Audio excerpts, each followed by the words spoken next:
The movie commences with Amanda quietly packing their belongings as her husband, Clay, continues to sleep.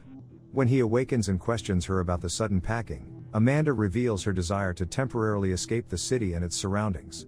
Without hesitation, they decide to embark on this spontaneous journey, renting a beach house for the family, including their children. The luxurious beach house offers all the comforts of home, and the children immediately find joy in the swimming pool. Seeking respite, Amanda leaves for the local market to gather groceries. Upon her return, she hands Clay a pack of cigarettes, encouraging him to embrace the elements of joy during their getaway. The family later ventures to the beach, where they notice a large ship in the sea.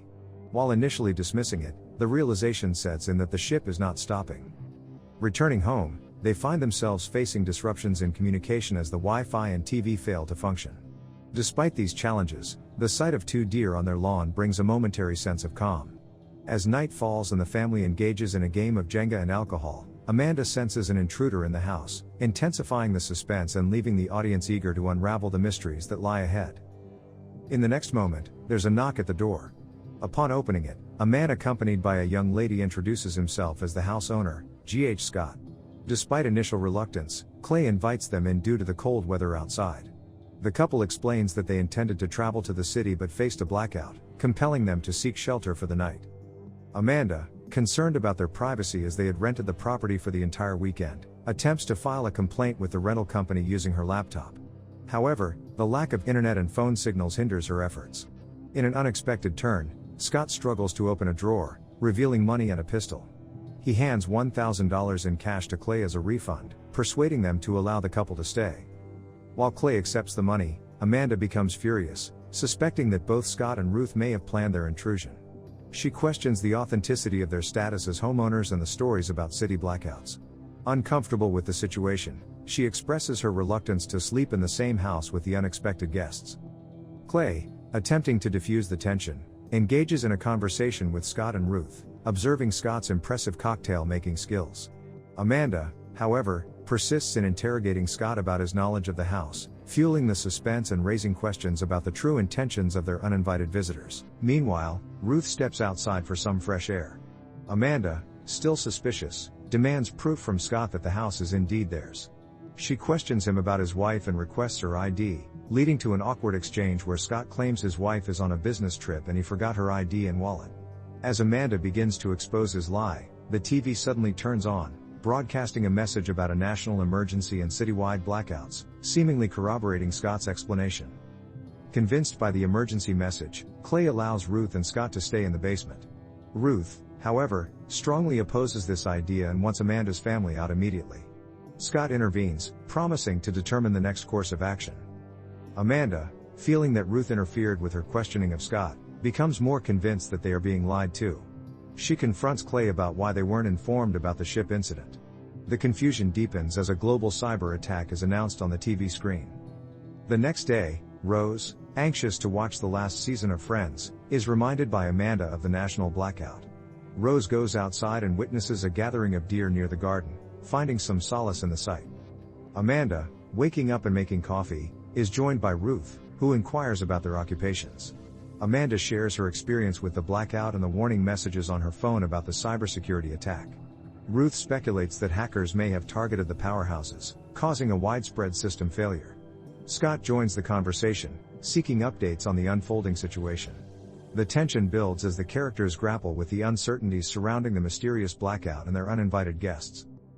Amanda expresses her concerns about the cyber attack, hoping it won't be as disruptive as the one in the 2000s triggered by a simple email bug.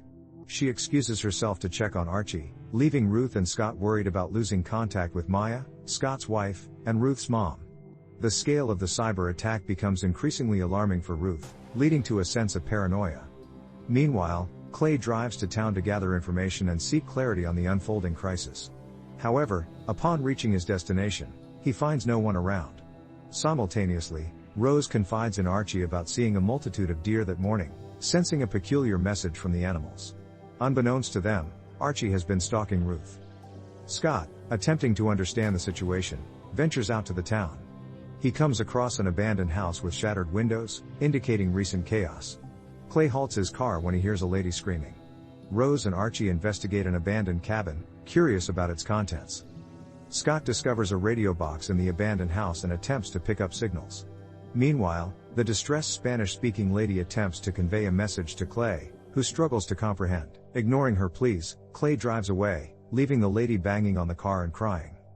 As Scott walks along the beach, he stumbles upon a watch buried in the sand, accompanied by a human hand.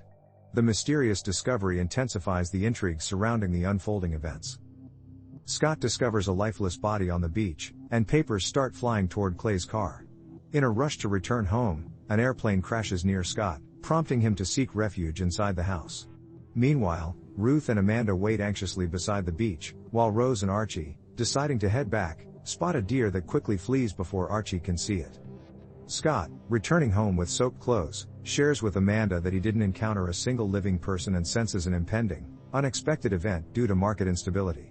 As Ruth listens in, a supersonic sound startles them, and Amanda rushes outside to investigate.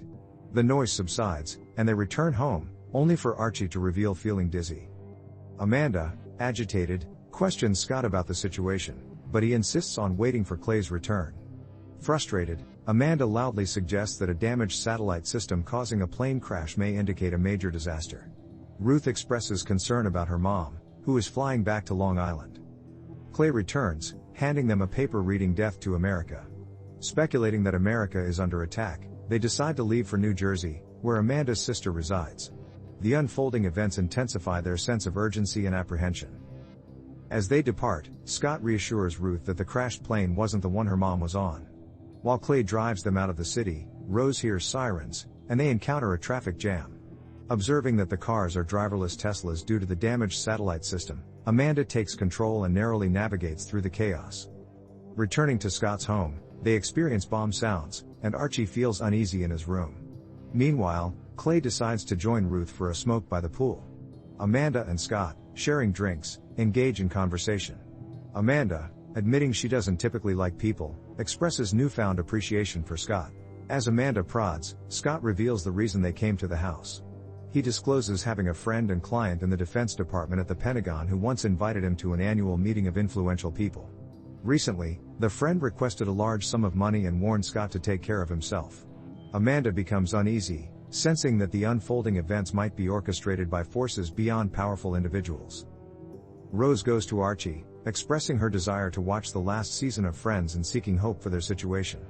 Meanwhile, Clay confides in Ruth about his encounter with a troubled lady on the way and reveals the wrecked ship on the beach. Not wanting to cause panic, he kept the information to himself.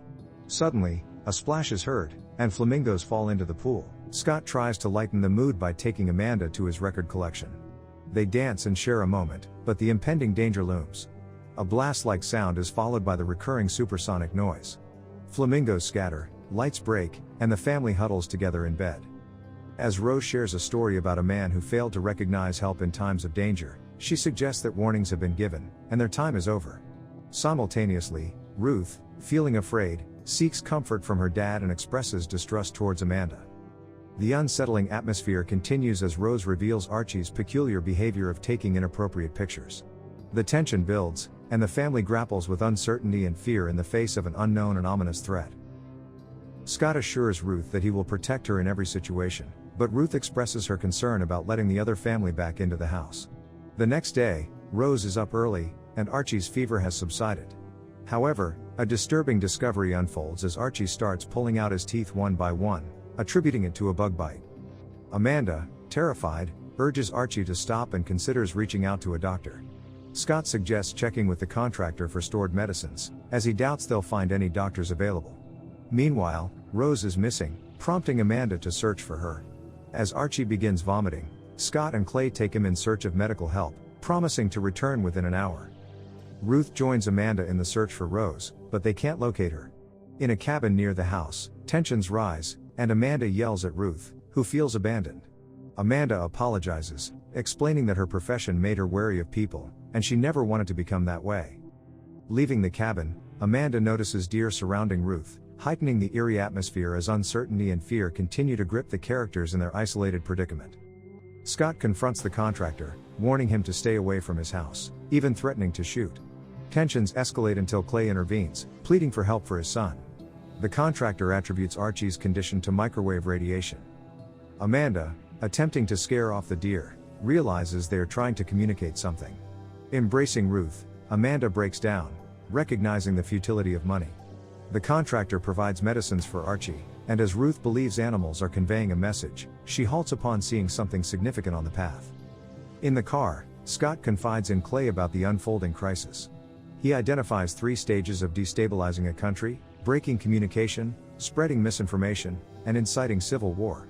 Ruth observes the city in flames, realizing the country is under attack. Meanwhile, Rose discovers a hidden underground bunker in a nearby house, equipped with food and communication systems. The screen alerts people to find safe shelters due to the ongoing attack. Rose joyfully plays the last season of Friends, finding refuge in the bunker.